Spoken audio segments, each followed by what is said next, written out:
Expensive drip, exotic cars when I took that loss.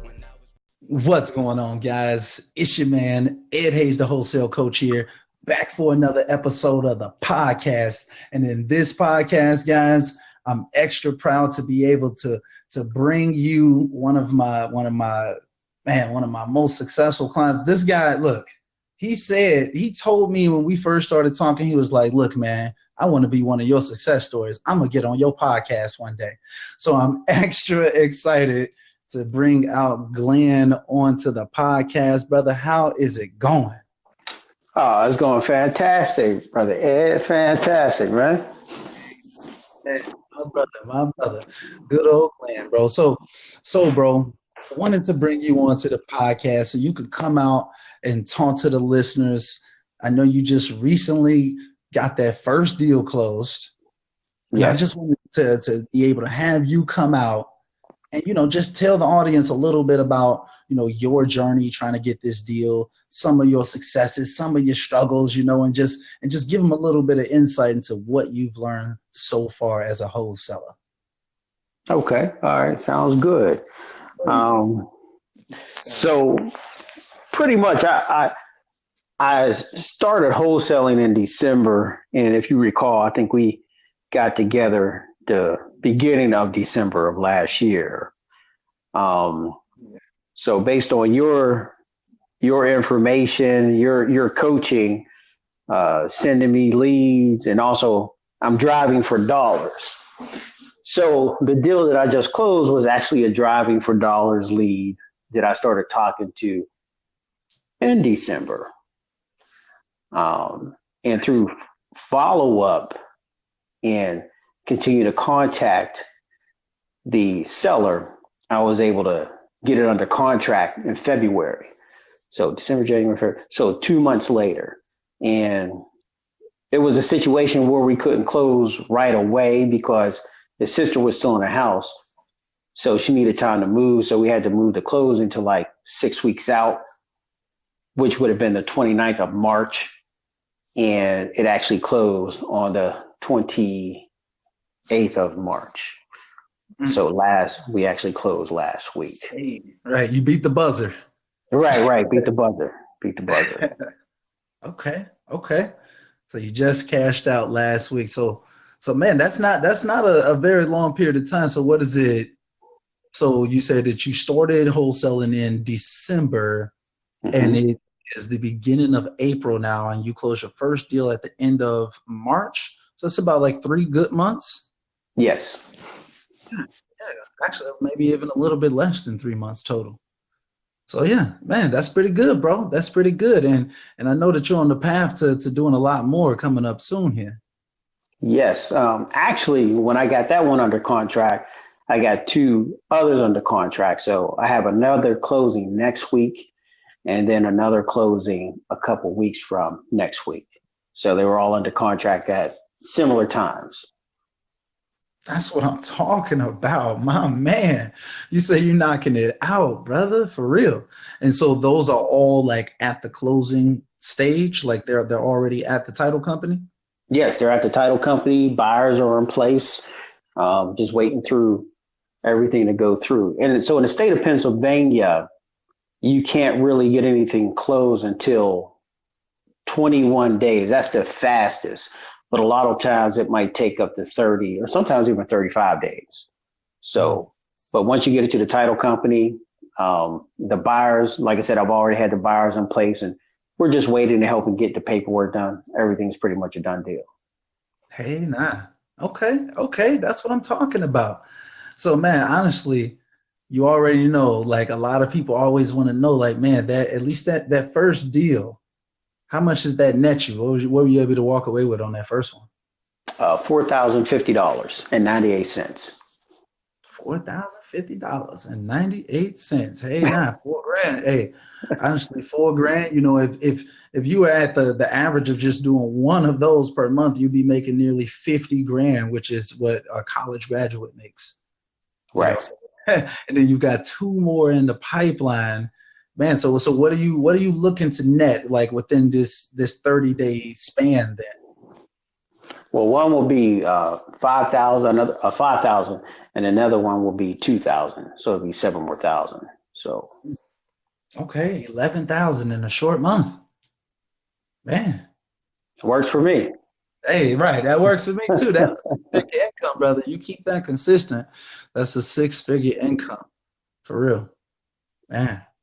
So man, like people people need to know how real life this stuff is. Honestly, it's like I think that you're a true testament, brother. I think I've been telling you for quite a while that you're a true testament of just taking action.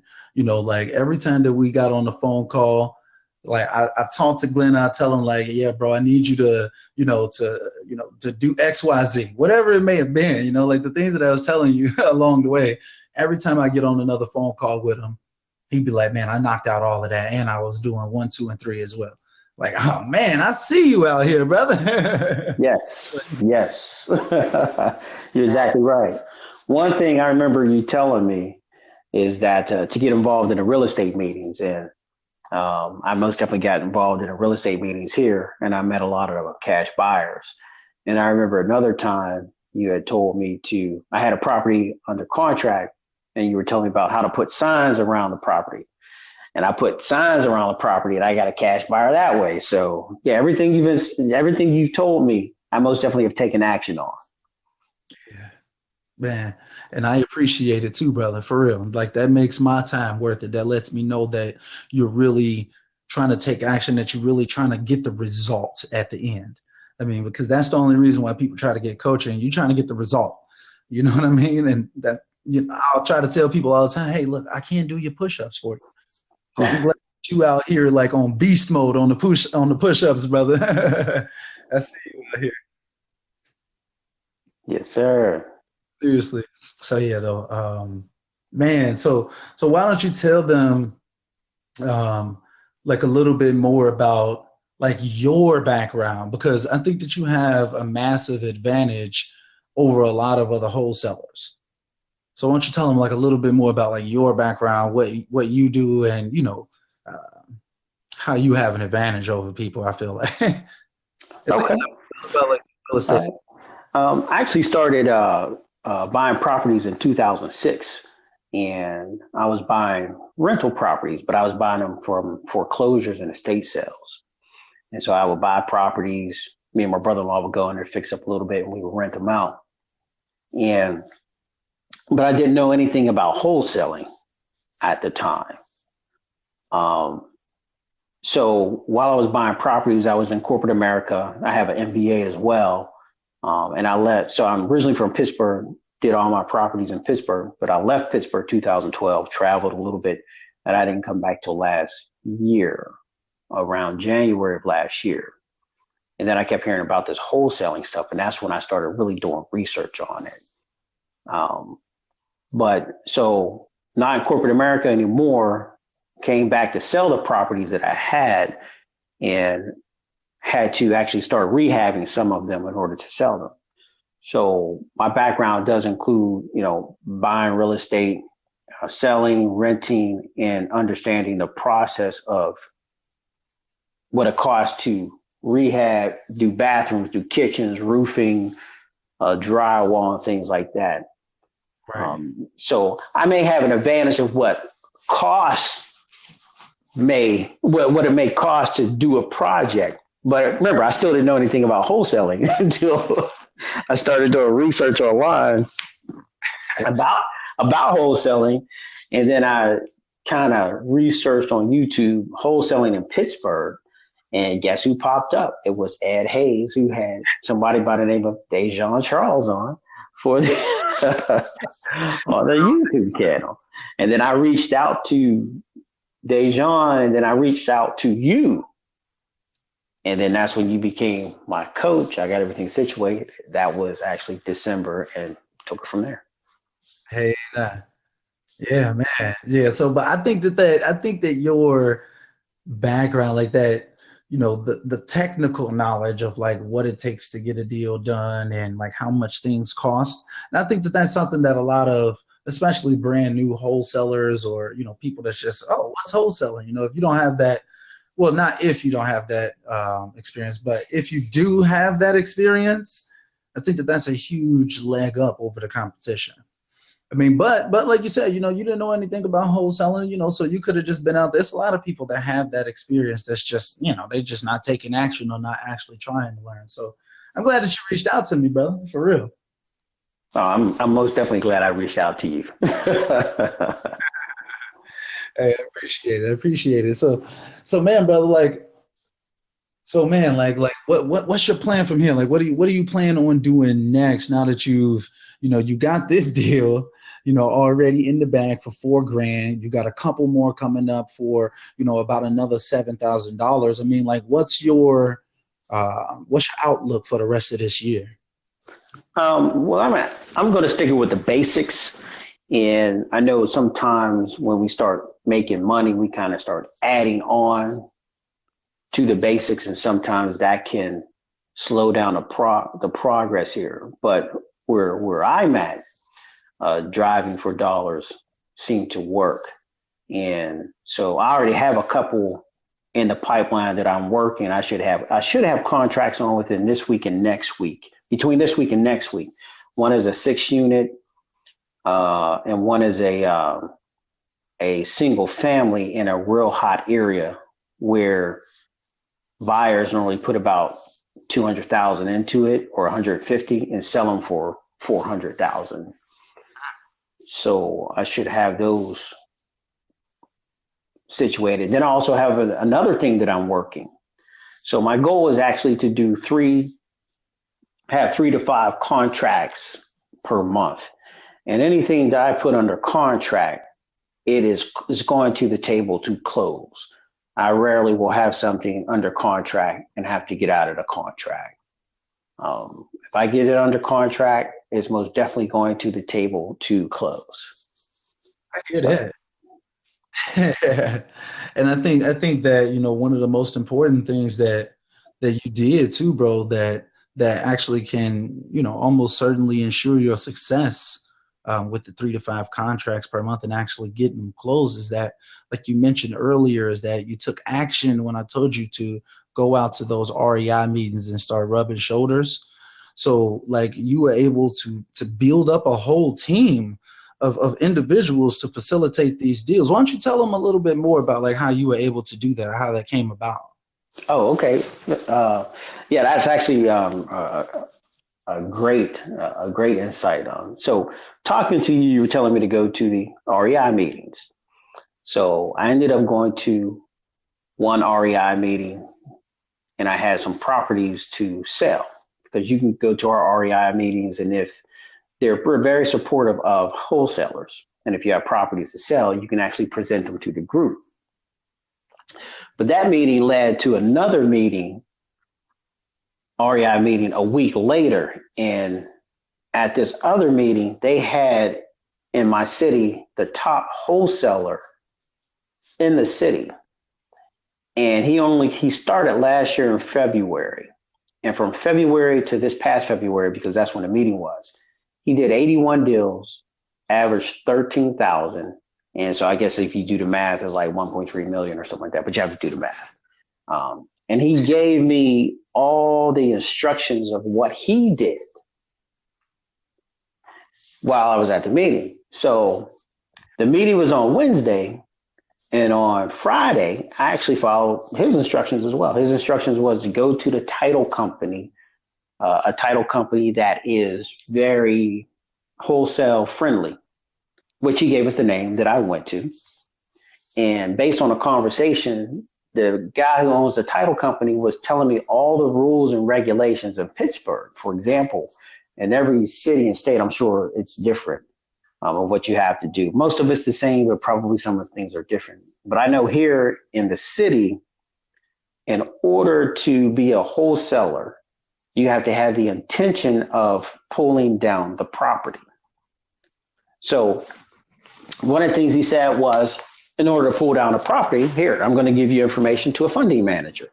I'm going to give you a number so that he'll fund your deals. So now when you could pull these properties down, the conversation is a lot more authentic when you're talking to the sellers.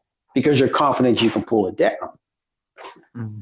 Then I had a couple of deals. I had a deal under contract while I was talking to him, and he said, "Hey, well, where's it at?" I told him the area, and he said, "Hey, I got these buyers. They're serious. If it's worth anything, they'll go take a look at it." Well, the owner of the title company also hooked me up with the buyers, who then through those buyers was introduced to other buyers. So just following the system and being open, taking direction from you and taking direction from people who are doing it and being successful at it, just following that lead and helping me be successful. Yeah. It's like you put the whole team together. Like one meeting just led to a series of very fortunate events. Yes. It's like nothing would have happened. It's, amazing how everything kind of happened once you took that first step of like going to the REI meeting, actually taking that step and, presenting your property there and, like stuff like that or whatever. So you actually took that action. I think that was the best part of what you did. And then you was able to build up an entire team from those actions, just constant action. Right. Exactly. Yeah. That's what's up, man. For real. I'm so happy for you when it comes to that, because now you're in a situation to not just do this one time, but this is like a serious wash, rinse, repeat situation. Right. Exactly. Yeah. Man, that's what's up though, bro. I think that you're, seriously, in a situation where you can definitely get those 3 to 5 contracts per month, brother. Yeah, most definitely. And, through this process of learning as well, one thing I learned is, I do have the experience of understanding what something costs to be completed, like what a full rehab will cost. However, if you get 3 different people looking at the job, they're going to give you 3 different answers. So yeah, a lot of times you can't go just on the formula of 100,000 minus times the 70% minus repairs minus your fee. In reality, sometimes you just have to know in that area, what are the people buying the houses for in that condition? Mm-hmm. And if you know what they're buying it for in that condition, your job is to just try to get that property as low as you can. Mm-hmm. That's it. And so it saves me a lot of headache from trying to worry about comparables, because the comparables will work themselves. I've had 3 different realtors tell me 3 different things of what the house rehab would actually be worth. So, exactly. So I don't even worry about that anymore. I just know, okay, in this area, they're getting these houses for this in this condition.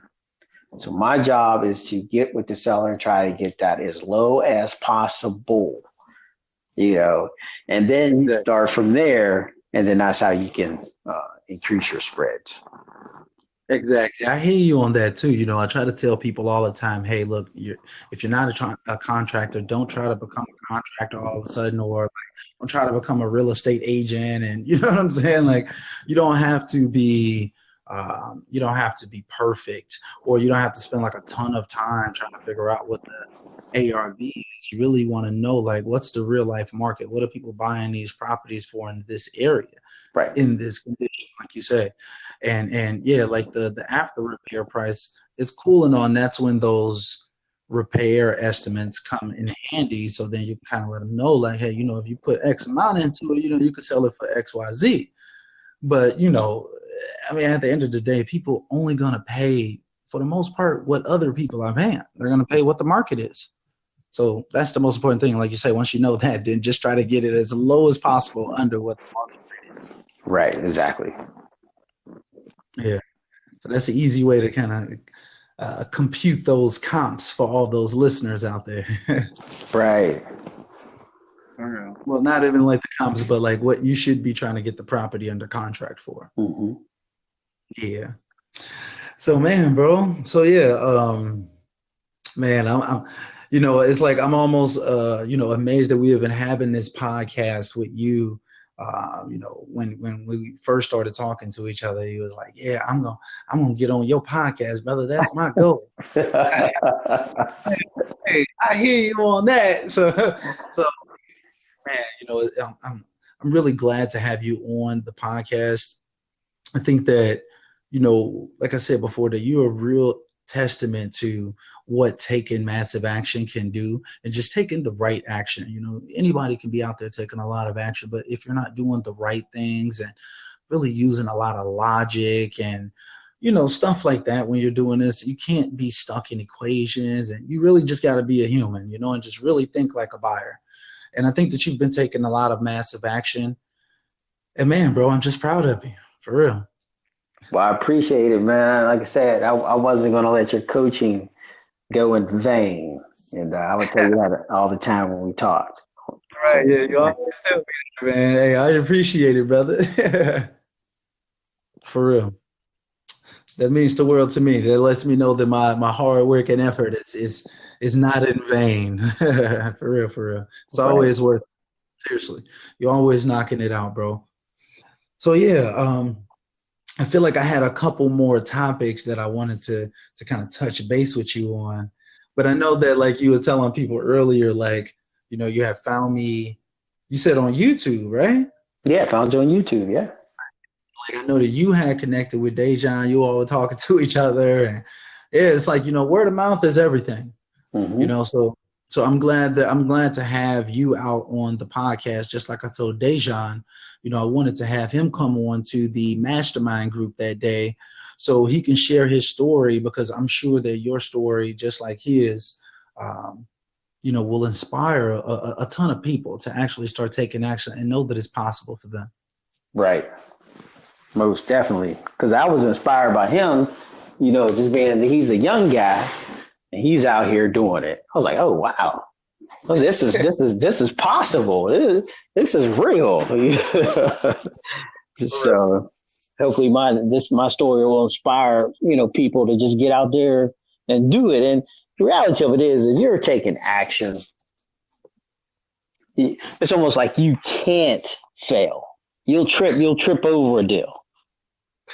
I swear. Thank you.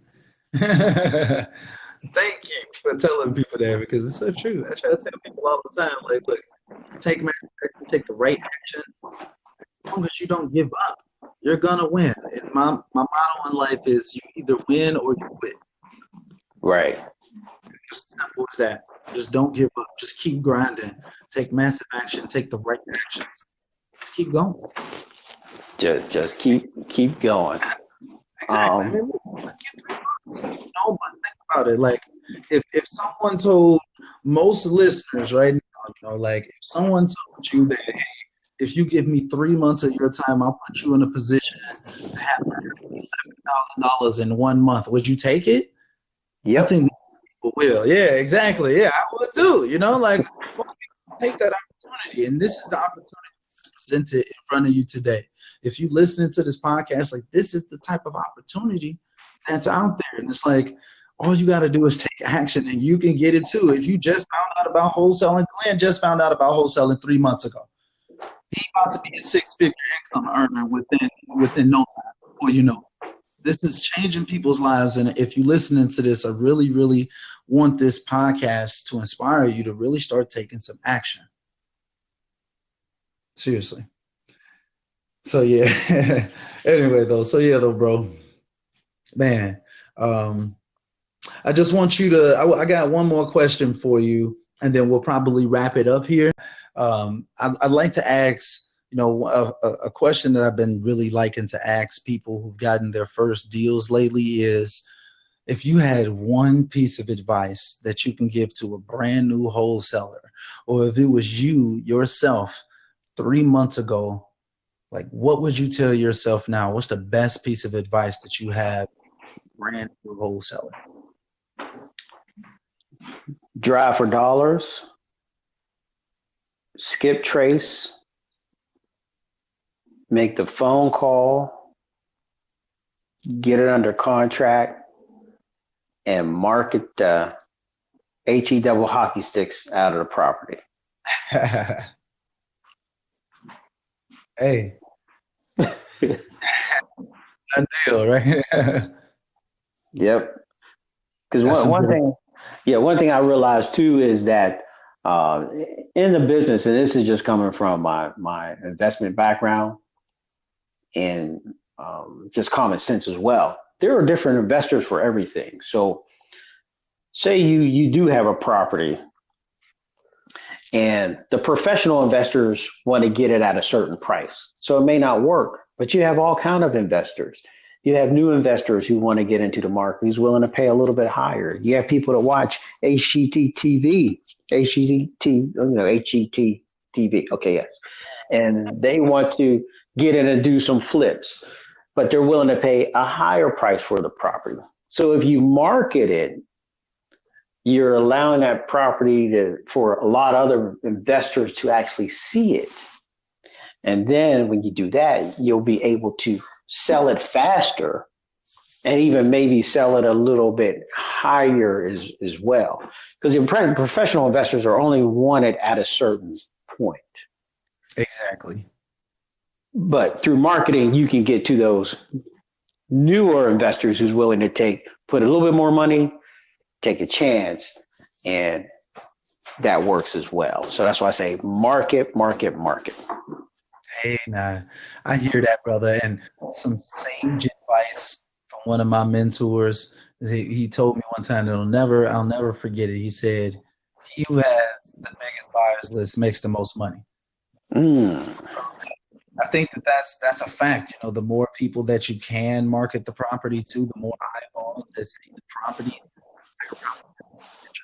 So, like you said, a lot of times you can get it sold at a higher price. So yeah, Yes. some great advice right there, brother. Okay, that's what I'm talking about. So all you listeners out there, I hope that y'all taking notes because Glenn is out here dropping gems on y'all head. Seriously. All right, though, brother. I appreciate you coming out, man. We're gonna end it right there, brother. I appreciate you coming out. You know, I think that, you know, your story is definitely gonna inspire a lot of people. I'm looking forward to having you come back onto the podcast. You know, once you start knocking out some more of these deals and you get on to the next journey, whatever it is, like I wanna bring you back onto the podcast another time, brother, because I know, like me and you, we always have like some really good conversations. And honestly, I want to have you come back on and be able to give them some more of the gems that you got and some of the, you know, the experience that you have in general. You know, you got, you know, that real estate background definitely helps. I think a lot of people will be able to benefit from some of the knowledge that you may have, maybe even just throwing them numbers on repairs and things of that nature, you know. So I love to have you back on, brother, if you'd be interested. And yeah. Most definitely. Yeah, okay. What I though, guys, well, we're gonna go ahead. We're gonna wrap this podcast up. If you're not subscribed to the podcast, the podcast already, make sure that you subscribe to the podcast. It can be found everywhere podcasts are found, guys. And also subscribe to the YouTube channel. If you need a coach as well, check me out on the website, guys. I'm out here to help you. And yeah, Glenn, once again, thank you for coming out, brother. I appreciate you. Well, I appreciate you, brother. You know, you got me into this, so and you said you got me, so you've always had me. I told you, I got you, bro. I got you. For real. So anyway, on that note, guys, until next time, we are out.